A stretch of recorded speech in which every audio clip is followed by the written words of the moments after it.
જ્ઞાતિ આગેવાનો જ્ઞાતિ ભાઈ બહેનો તથા માનનીય અરશદ મહેતા સાહેબ, પ્રથમ તો આ બહુ સારી વાત છે કે વર્ષમાં એક વખત જ્ઞાતિ બંધુઓ ભેગા થઈ એકાબીજાનો પરિચય કેળવી એકાબીજાના સુખ દુઃખમાં ભાગીદાર થાય એવા આપના રાજકોટ જ્ઞાતિના વડોદરાના જ્ઞાતિ આગેવાનોને હું અભિનંદન આપું છું આ કાર્ય કરવા માટે.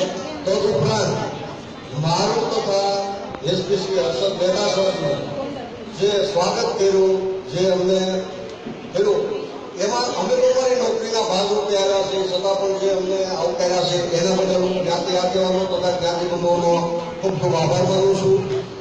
હવે મારો પરિચય પ્રથમ હર્ષદ મહેતા સાહેબને મારું એક જ ગામ છે. અમે ગરમની સરકાર નાના એવા ગામમાંથી શિક્ષણ મેળવી અને આગળ વધ્યા છે. અમારું નાનું ગામ છે પણ અમારી બે ઉપરાંત ઘણા અમે આંકડોમાં આપી શકીએ એટલા સરકારી ગવર્મેન્ટ નોકરી કરે છે.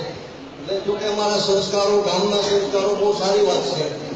પ્રથમ મેં પોલીસ ખાતામાં કોન્સ્ટેબલ તરીકે શરૂઆત કરેલી. Chalala, Amreli city, Bagasara, Bavra head constable તરીકે ચલાલા. ત્યાર પછી પરીક્ષા પાસ કરી પીએસઆઈ તરીકે સિલેક્ટ થયો. પીએસઆઈ તરીકે પ્રથમ મેં વેસ્ટર્ન રેલવે બરોડા, પહેલા હું બરોડા હાજર થયો તો પછી અમદાવાદ વિભાગમાં જતો રહ્યો. ત્યાર પછી વેસ્ટર્ન રેલવે થી મારું પોસ્ટિંગ થયું અમદાવાદ શહેર સોલર પોલીસ સ્ટેશન. ત્યાં 2 વર્ષ સુધી નોકરી કરી. ત્યાંથી ટ્રાન્સફર થઈ ભાવનગર જિલ્લામાં વેળાવદર ભાલ પોલીસ સ્ટેશન, અલગ મરીન પોલીસ સ્ટેશન જેવા પોલીસ સ્ટેશનમાં પીએસઆઈ તરીકે ફરજ બજાવી હતી.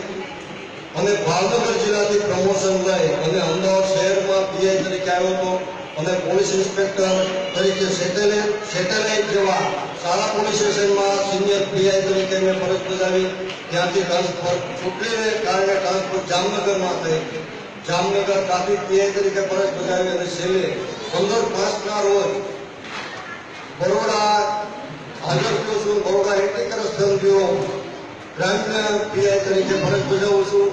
એટલે ભાઈ એન્ટી કરપ્શન તરીકે એ પણ ભલામણ કરું છું કે ભાઈ તમને કોઈ એવી મુશ્કેલી હોય તો 2 ધડક આવવાની છૂટ હોય છે. અને આમાં એવું નથી હોતું કે ભાઈ બરોડા ગ્રામ્યમાં જ છે, અને અમારો જે વ્યાપ એવો છે કે આખા ગુજરાતમાં તકલીફ હોય તો તમે મને ફરિયાદ કરી શકો છો, હું પ્રયત્ન કરી શકું છું.